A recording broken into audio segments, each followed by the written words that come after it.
Welcome you again. तो हम लोग पॉलिटिकल साइंस का फेडरलिज्म चैप्टर कर रहे हैं। तो इस सीरीज़ में पिछला एक वीडियो हम लोग बना चुके। तो उस वीडियो में हम लोग ने देखा क्या कि फेडरलिज्म क्या है। ठीक है, किसी गवर्नमेंट में, किसी भी डेमोक्रेटिक गवर्नमेंट में फेडरलिज्म जो है किस तरह से उसको भी गवर्नमेंट को डेमोक्रेटिक बनाता है, फेडरलिज्म का क्या क्या फीचर है, इंडिया में किस तरह का फेडरलिज्म है, फेडरलिज्म होता कितने तरह का है, इन सब बातों पे हमने पिछले वीडियोज में चर्चा किया। इसमें हम देखेंगे क्या कि जो भी न्यू स्टेट्स एराइज हुआ 1947 के बाद, तो वो स्टेट्स जो है लिंग्विस्टिक स्टेट जो वो या तो कल्चर के बेस पे हुआ और लैंग्वेज पॉलिसी के बेस पे हुआ। इसमें हम यही समझेंगे क्या कि लैंग्वेज पॉलिसी के बेस पे जो भी स्टेट्स का फाउंड हुआ तो वो किस तरह का पॉलिसी था। लिंग्विस्टिक स्टेट क्या है कि भाषा के आधार पे जो भी स्टेट्स का जो है बना क्रिएट हुआ, तो वो स्टेट्स में क्या है। In 1947 the boundaries of several old states of India were changed in order to create new states.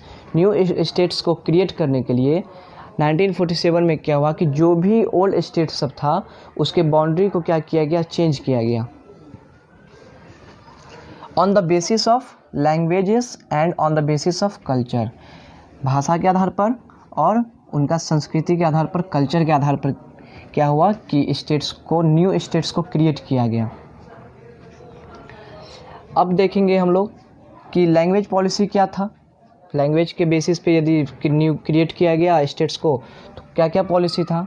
तो our constitution has not made any languages the national languages of India. हमारा constitution क्या किया कि किसी भी लैंग्वेज को national language नहीं बनाया गया। यदि हम लोग सुनते हैं कि नेशनल लैंग्वेज, तो हमारे देश का नेशनल लैंग्वेज कोई नहीं है। ठीक है, हिंदी जो है वो ऑफिशियल लैंग्वेज के रूप में हम लोग यूज करते हैं, लेकिन वो नेशनल लैंग्वेज नहीं है।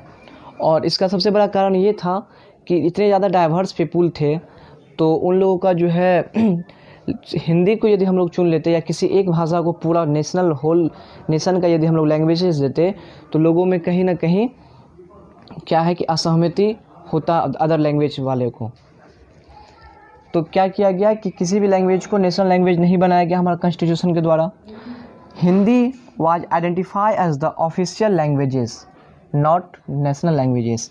क्या है कि हिंदी को आइडेंटिफाई किया गया हमारे कॉन्स्टिट्यूशन के द्वारा ऑफिशियल लैंग्वेज के बेस पर कि ये हमारा ऑफिशियल लैंग्वेज है। ठीक है, अब देखेंगे हम लोग besides Hindi there was 21 other languages recognised as schedule languages of Indian constitution. तो इंडियन कॉन्स्टिट्यूशन में क्या है कि बिसाइड्स हिंदी, हिंदी के अलावा जो है टोटल 21 और लैंग्वेजेस को क्या किया गया कि कॉन्स्टिट्यूशन से रिकॉग्नाइज किया गया। कॉन्स्टिट्यूशन क्या किया, उसको मान्यता प्राप्त किया, मान्यता दिया। और 21 लैंग्वेजेस को states to have their own official language, और ये चॉइस स्टेट्स के ऊपर में छोड़ दिया गया।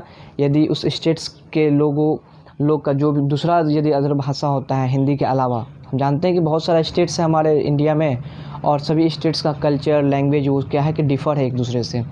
तो स्टेट्स के ऊपर में ये चॉइस छोड़ दिया गया कि यदि वो अपना ऑफिशियल लैंग्वेज किसी को रखना चाहते हैं, ठीक है, तो वो रख सकते हैं। ये कॉन्स्टिट्यूशन क्या किया, उसके लिए छोड़ दिया गया स्टेट्स के लिए। तो जैसा कि हम देखते हैं कि आंध्र प्रदेश जो है तेलुगु है, वहाँ पर languages official language Andhra Pradesh की। अरुणाचल प्रदेश का जो ऑफिशियल लैंग्वेज है इंग्लिश रखा गया। असम का असमीज रखा गया। बिहार का हिंदी और उर्दू रखा गया ऑफिशियल लैंग्वेज के बेस को। गुजरात में गुजराती ऑफिशियल लैंग्वेज है। झारखंड में संथाली, उड़िया और बंगाली जो है वहाँ का ऑफिशियल लैंग्वेज रखा गया।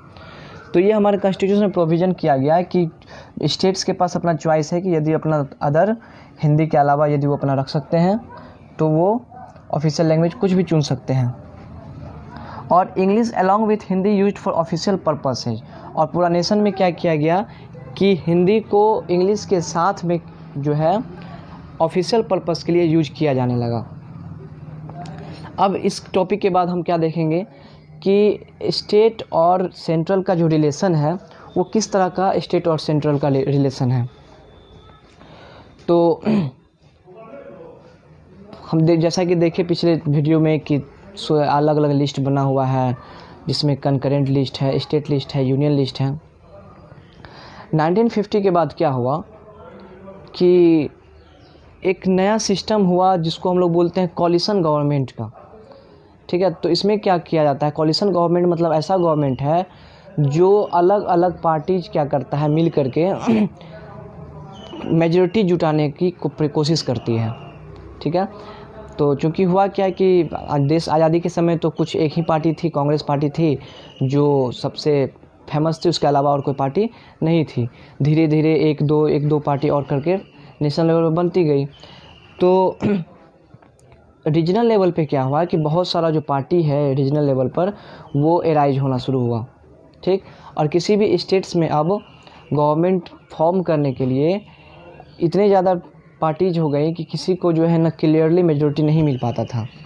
ठीक है, तो अब करते क्या ये लोग कि जो डिफरेंट पार्टीज हैं वो आपस में आकर के कॉलिशन करते, कॉलिशन गवर्नमेंट बनाते थे। जितना ज़रूरत है बनाने के लिए सीट चाहिए, तो उसमें क्या है कि डिफरेंट पार्टीज जो है आकर के जुड़ जाता था, और इस तरह का जो है सिस्टम को हम क्या बोलते हैं, कॉलिशन गवर्नमेंट बोलते हैं। और इसमें क्या हुआ, स्टेट्स और सेंट्रल का जो रिलेशन है थोड़ा सा इसमें बिटरनेस आया, कड़वाहट आया कि सेंट्रल गवर्नमेंट में कोई और पार्टी का सरकार था, स्टेट गवर्नमेंट में किसी और पार्टी का सरकार फॉर्म हो गया विद द कॉलिशन गवर्नमेंट के द्वारा। इससे क्या है कि स्टेट और सेंट्रल गवर्नमेंट में हमेशा तानातानी चलते रहता है। अब देखेंगे हम लोग क्या कि डिसेंट्रलाइजेशन इन इंडिया, पावर का जो है डिसेंट्रलाइजेशन किया, विकेंद्रीकरण किया गया भारत में, पावर का जो शेयरिंग किया गया उसके बारे में देखेंगे। तो power is taken away from central and state governments. Power क्या किया गया, सेंट्रल गवर्नमेंट का और स्टेट गवर्नमेंट से लिया गया कुछ पावर, और given to local government bodies. जो लोकल गवर्नमेंट फॉर्म हुआ उसको क्या किया गया, स्टेट गवर्नमेंट का और सेंट्रल गवर्नमेंट का पावर को दिया गया इसको। इसी प्रोसेस को हम लोग सेंट्रलाइजेशन कहते हैं कि power is taken away from central and state government and given to local government is called centralisation, decentralisation. Before 1992, the local bodies were directly under the state government। तो 1992 से पहले क्या था कि जो भी लोकल बॉडीज़ था वो स्टेट गवर्नमेंट के अंडर में ही था। जो भी स्टेट गवर्नमेंट है उसके अंडर में लोकल गवर्नमेंट जो है वो आता था। तो उसमें क्या किया जाता था कि regularly elections were not held. जो लोकल बॉडीज़ था उसमें वहाँ पर रेगुलरली इलेक्शन नहीं होता था क्योंकि स्टेट गवर्नमेंट के अंडर में था। Local bodies did not have any resources and power of their own. और लोकल बॉडीज को ना तो कोई रिसोर्स था ना कोई पावर था उसका खुद का अपना, जो स्टेट्स उसको देता था, ठीक है, वही पावर का वो यूज करता था। ठीक है, तो स्टेट इसमें क्या करता था, मनमाना ढंग से अपने मन से इलेक्शंस नहीं करवाता था रेगुलरली। लोकल बॉडीज को कोई भी रिसोर्स या पावर नहीं दिया गया था। तो आफ्टर 1992 किया गया कि हमारा कॉन्स्टिट्यूशन में अमेंडमेंट किया गया, 73rd अमेंडमेंट बोलते हैं, 73वां संविधान संशोधन जो है। After 1992 the constitution was amended to make third tier of democracy more powerful and effective. तो हमारा जो डेमोक्रेटिक कंट्री है, डेमोक्रेसी को क्या किया गया कि पहले से और ज़्यादा पावरफुल और इफ़ेक्टिव बनाने के लिए ये थर्ड टियर सिस्टम को क्या किया गया, यहाँ इंट्रोड्यूस किया गया, जिसको हम लोग लोकल गवर्नमेंट के नाम से जानते हैं। तो द स्टेप्स टेकन आर, तो अमेंडमेंट में कौन कौन सा स्टेप लिया गया, तो पहला क्या था कि mandatory to hold regular election to local government bodies. ये बोला गया कि जो भी पंचायत स्तर पर जो भी लोकल गवर्नमेंट बॉडीज़ है वहाँ पर जो इलेक्शन हो वो रेगुलरली हो। टाइम पीरियड जो है फिक्स कर दिया गया, 5 ईयर्स, आफ्टर 5 ईयर्स जो है क्या किया जाए कि रेगुलरली इलेक्शन करवाया जाए। नेक्स्ट देखेंगे क्या कि seats are reserve for SC, ST and OBC। Seat जो है लोकल बॉडीज में रिजर्व किया गया शेड्यूल कास्ट के लिए, शेड्यूल ट्राइब्स के लिए और अदर बैकवर्ड क्लास के लिए सीट रिजर्व कर लिया गया।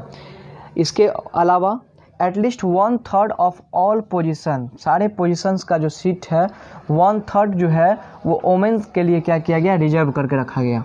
महिलाओं के लिए सीट आरक्षित किया गया 1/3 ऑल पोजीशंस का।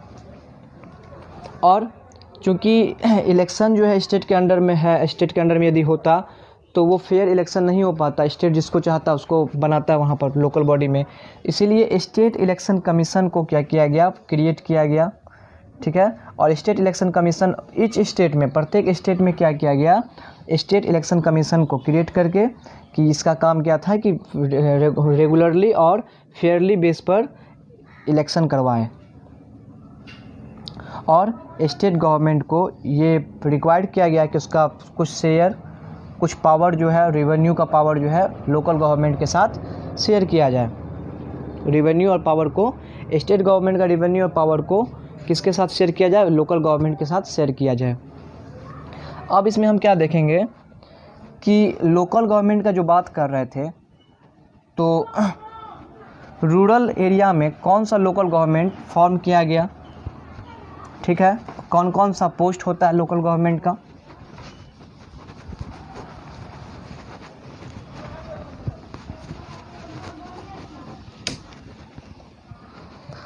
तो rural local government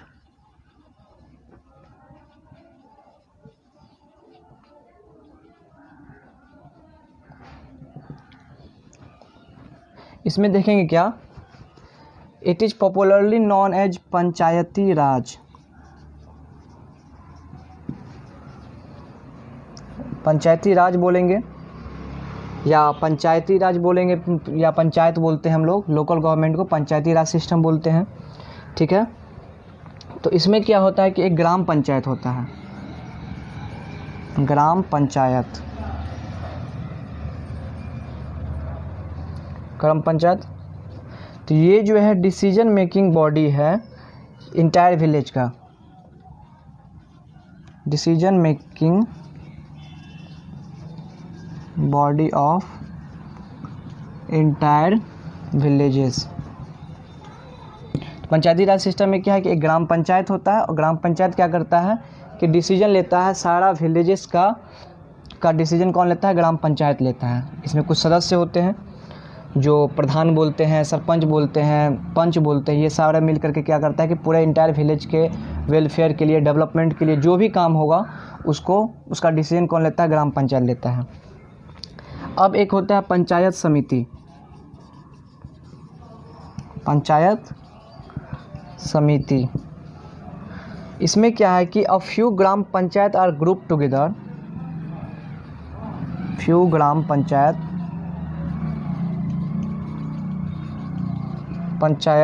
are group together and form. तो कुछ ग्राम पंचायत, जैसे ग्राम पंचायत क्या करता है कि डिसीजन मेकिंग बॉडी है टोटल विलेज का, और कुछ ग्राम पंचायत मिल करके एक ग्रुप होता है उसका, उसको हम लोग क्या बोलते हैं, पंचायत समिति बोलते हैं, ठीक है। इसको हम लोग पंचायत समिति या इट इज कॉल्ड पंचायत समिति या ब्लॉक बोला जाता है या मंडल बोला जाता है। ब्लॉक सुने होंगे आप, मंडल सुने होंगे या पंचायत समिति सुने होंगे। वो क्या है कि कुछ ग्राम पंचायत का ग्रुप है, उसको हम लोग पंचायत समिति बोलते हैं, ठीक है। अब क्या है, एक होता है जिला परिषद, जिला परिषद। जिला परिषद क्या है कि ऑल द पंचायत समिति, ये जितने भी पंचायत समिति हैं वो सब मिल करके एक ग्रुप होकर के डिस्ट्रिक्ट लेवल पर जिला परिषद को फॉर्म करते हैं। क्या करते हैं, जिला परिषद को फॉर्म करते हैं। ऑल द पंचायत समिति या मंडल बोले या ब्लॉक बोले, तो टोटल पंचायत समिति जो है इन a district together form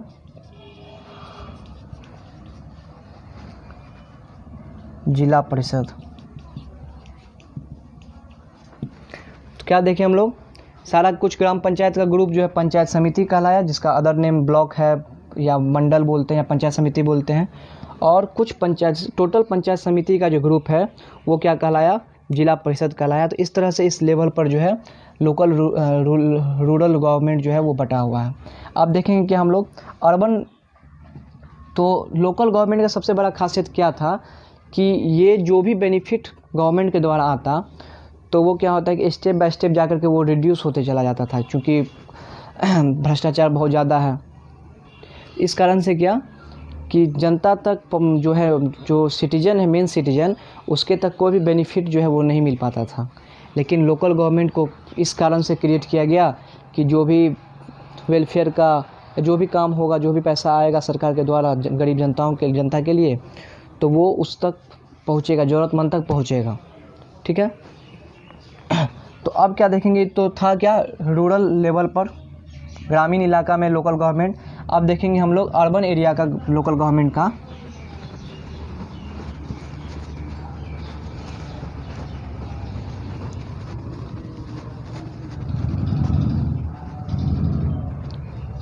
urban local government,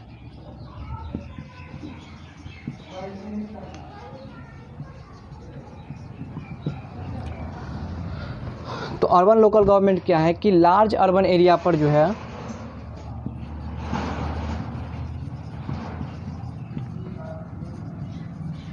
area are corporation, मतलब जो भी लार्ज अर्बन एरिया था, ठीक है, तो वो कॉर्पोरेशन बना, कॉर्पोरेशन कहलाता है। एंड कोई स्मॉल अर्बन एरिया पर, स्मॉल अर्बन एरिया जो है म्युनिसिपैलिटीज कहलाया। वो क्या कहलाया, म्युनिसिपैलिटीज कहलाया।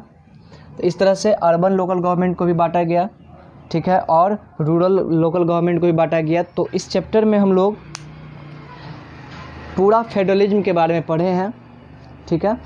तो फेडरलिज्म चैप्टर का यदि इस लेक्चर को और इसके पिछले चैप्टर का जो लेक्चर है यदि हम देख लें, उसके बाद एनसीईआरटी बुक को थ्रू आउट रीडिंग दे दे इस चैप्टर से, तो 95% जो है हम लोग समझ सकते हैं। और जो क्वेश्चन आंसर वहाँ पर पूछा गया है एनसीईआरटी सॉल्यूशन का, और यदि कोशिश करेंगे तो वो खुद से सारा क्वेश्चन आंसर बन जाएगा। तो उम्मीद है कि मेरे इस लेक्चर से कुछ फ़ायदा आप लोगों को मिले, और हम इसी तरह से इस सीरीज़ को जारी रखेंगे और रोज़ आप लोगों के सामने कुछ न कुछ लेक्चर लेके आएंगे, सोशल साइंस से जुड़ा हुआ और अदर सब्जेक्ट से भी। तो यदि आपको अच्छा लगे तो हमारे चैनल को सब्सक्राइब कीजिए, बेल आइकन को दबाइए, जिससे कि आपको समय समय पर नोटिफिकेशन मिलता रहेगा। और अपने दोस्तों में शेयर कीजिए लिंक को, अपना भी पढ़ाई कीजिए और दोस्तों को भी मदद कीजिए। और इस लॉकडाउन में हम आपके साथ हैं और आगे भी इसी तरह से बने रहेंगे आपके साथ। Thank you.